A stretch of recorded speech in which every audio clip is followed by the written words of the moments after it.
Bonjour à tous, bon début d'après-midi, merci d'être présents. C'est notre quatrième agrandissement là, ou inauguration d'école que nous faisons là, à cet automne-ci. Donc, il y a eu Sacré-Cœur, il y a eu l'Assomption, Notre-Dame de l'Assomption, Sainte-Famille, et maintenant on fait Monseigneur Milot, qui a un cachet particulier, qui, on le voit là, dans l'auditorium Agora, je ne sais pas si c'est le terme exact qu'on va employer, mais qui donne une vie différente. Je suis très fier de ces 4 agrandissements-là. Chacun a son cachet, chacun toujours dans un but de passer à des pratiques pédagogiques ou de donner un espace pédagogique à nos écoles. Il y a l'ajout de classe. Évidemment, au départ, c'est un ajout de classe, mais il y a aussi toujours l'aspect d'avoir un espace de vie plus collaboratif. Puis ici, on a une grandeur, une hauteur différente qui va permettre ces activités-là pédagogiques. Je rappelle aussi, peut-être pour notre député Lefebvre, donc M. Éric, merci beaucoup là, la contribution évidemment du gouvernement, un projet ici là, de 5,9 millions de dollars qui ont été nécessaires pour l'agrandissement de Monseigneur Milot. C'est beaucoup grâce à la collaboration qu'Éric nous soutient là, dans ces projets-là qu'on fait au gouvernement. Puis c'est un objectif aussi pourquoi 4 agrandissements, c'est que nous, c'est une volonté au centre de services scolaires de densifier, c'est un terme à la mode, là, on veut densifier davantage nos écoles que d'en construire une complètement ailleurs dans un autre quartier. Donc, on préfère agrandir quand c'est permis, quand on a les terrains pour le faire.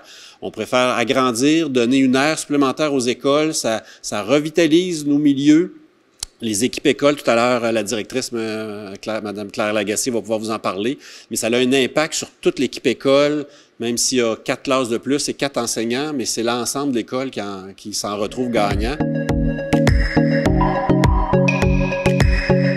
Je dois vous avouer que quand je suis entré, là, ça a été un wow instinctif qu'on arrive dans cet espace collaboratif-là aujourd'hui. Quel beau milieu de vie pour nos élèves, pour nos enseignants et tous les gens, le personnel de l'école. Je pense qu'on a vraiment un milieu de vie. Juste de voir les fenêtres pour pouvoir voir à l'extérieur. Puis on a la chance ici en région de voir des arbres comme ça. Tu sais, quand je pense aux élèves qui sont dans des plus grands centres, qu'on pense à Montréal ou Québec, n'ont pas la chance de voir ça.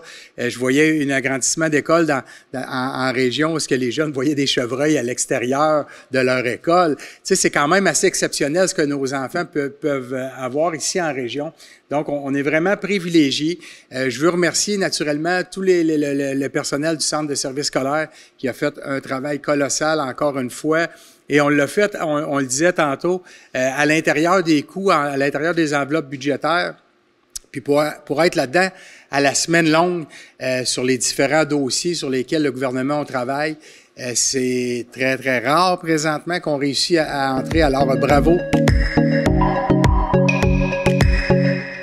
Tout d'abord, félicitations pour cette belle réalisation-là. En m'en venant tantôt, je me disais, est-ce qu'on va mettre nos tubes, prendre une photo dehors, mais j'avais pas idée de la beauté, de la qualité de cet espace-là. Donc, félicitations. La ville grossit, hein? Vous savez, moi je l'entends dire assez souvent au conseil municipal, la ville grossit. Donc, ça veut dire la population augmente, le nombre de jeunes augmente, fait que ça nécessite effectivement des ajouts d'écoles ou des agrandissements comme vous venez de faire. Bravo. Nous, dans le secteur, je ne sais pas si vous le savez, l'année prochaine, ça va être une grande année, une grosse année pour la rue Piché. On a eu une rencontre la semaine dernière avec les citoyens. Fait qu'on refait la rue Piché de Jutra jusqu'à Champagne, puis aussi quelques aménagements ici sur la rue Gagné. Donc, votre environnement va s'améliorer encore. Et je parlais tantôt aussi de la patinoire qui n'a pas eu l'an passé à cause des travaux, mais qui est en opération. Peut-être qu'on aura d'autres projets aussi pour garder le quartier animé et l'école également. Fait que, bonne continuité dans vos projets.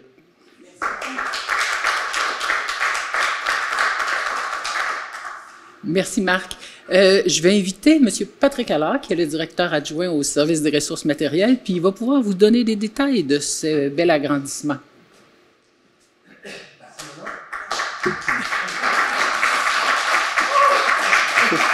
Merci beaucoup. En fait, comme Éric en a parlé tantôt, on mise beaucoup sur la luminosité dans nos projets. Donc, c'est un peu dans le programme fonctionnel et technique du ministère de l'Éducation, donc d'améliorer la qualité des lieux. Donc, la luminosité fait partie de ça.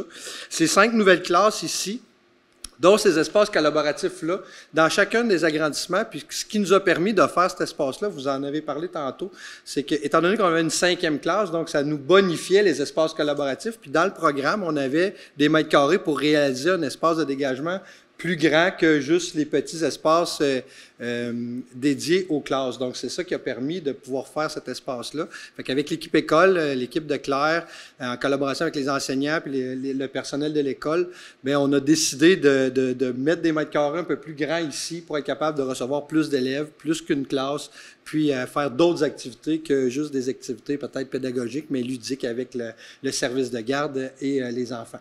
Donc, on en a parlé tantôt, la vue sur la nature, très important. Donc, chacune des classes a une bonne fenestration comme celle-là pour être capable justement d'avoir le contact avec la nature. Au niveau mécanique du bâtiment, donc on est très efficace au niveau énergétique. On a un mur solaire qui est à l'avant et sur le côté qui permet d'avoir une bonne efficacité énergétique des lieux. Donc c'est ventilé, climatisé. On a du chauffage par ventilation et par les planchers radiants. Donc c'est quand même un très bel agrandissement au niveau technologique.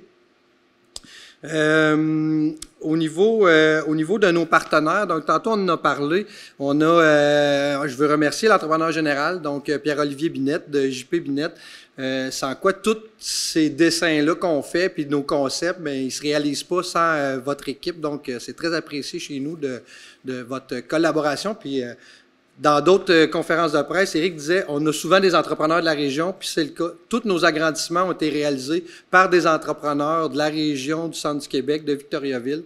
Donc, c'est vraiment apprécié. Donc, merci beaucoup.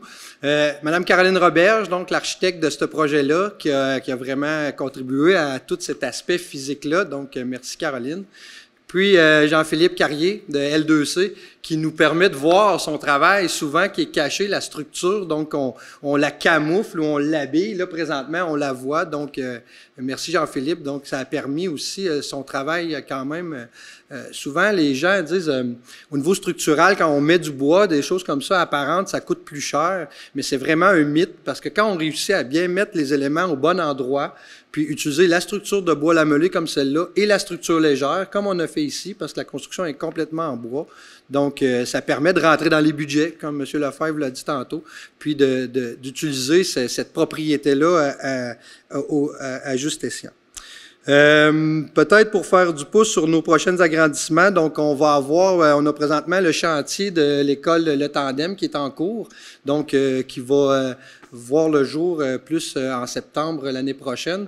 Puis on va débuter un nouveau chantier au printemps, donc l'école P10, donc c'est 2 chantiers qui vont être en cours à Victoriaville là, pour les prochains mois.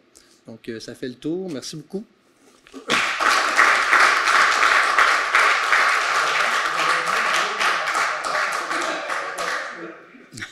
On a parlé du bâtiment qui est spectaculaire. Maintenant, on va parler de l'essentiel. Qu'est-ce que les élèves viennent faire ici? Alors, Claire Lagacé, qui est la directrice, va nous en parler. Alors, bonjour. Bienvenue à l'École Monseigneur Milot. On est vraiment content de cet agrandissement. Ces mètres carrés-là, comme on parle, de plus, qui nous permet vraiment d'être moins coincés qu'on l'a été dans le passé parce que nos locaux étaient tous occupés dans les années dernières, ce qui voulait dire que même mes rencontres avec des parents devaient se passer, par exemple, à la bibliothèque et je devais sacrifier parfois des périodes pour pouvoir faire des rencontres. Donc là, avec cet agrandissement-là, c'est pas juste 5 locaux classes, mais c'est un très grand local collaboratif ici. C'est 2 moyens locaux collaboratifs aussi un peu plus loin, 2 locaux de professionnels, donc ça aussi, c'est très apprécié. avoir dans notre bâtisse, dans notre école. Nos élèves ici viennent, mais en fait, ce que ça permet beaucoup de travail d'équipe. Travail d'équipe, pas juste en petite équipe entre élèves, mais entre classes, donc interclasses, intercycles. On se dit ici à Milo qu'on est un village d'attachement. On se plaît à se le rappeler quelquefois dans l'année. Mais ce que ça veut dire, c'est du travail des grands avec les plus petits. J'ai la lecture avec amour, j'ai les jeux de Tibouli que les enfants font, j'ai des grands qui viennent aider les amis de la maternelle à faire des jeux, puis ils ont déjà commencé, en fait, ça fait 3 semaines qu'on a commencé à utiliser le local ici, et déjà, quand je circule, je vois du beau, je vois du bon, des classes qui viennent faire des mathématiques sur mes tables qui se basculent, peuvent écrire dans les fenêtres, sur les tables. On devrait avoir des tableaux blancs éventuellement aussi. Donc, toutes sortes d'ateliers, de jeux, de rencontres qui vont pouvoir avoir lieu ici grâce à cet agrandissement. Donc, c'est le service de garde qui utilise, cette année, j'ai l'aide à la classe, donc un peu d'intensification qui peut se faire avec les enseignants par sous-groupe, mes TES qui utilisent les locaux. Donc, c'est vraiment l'ensemble du personnel et l'ensemble des élèves qui vont en bénéficier. Merci.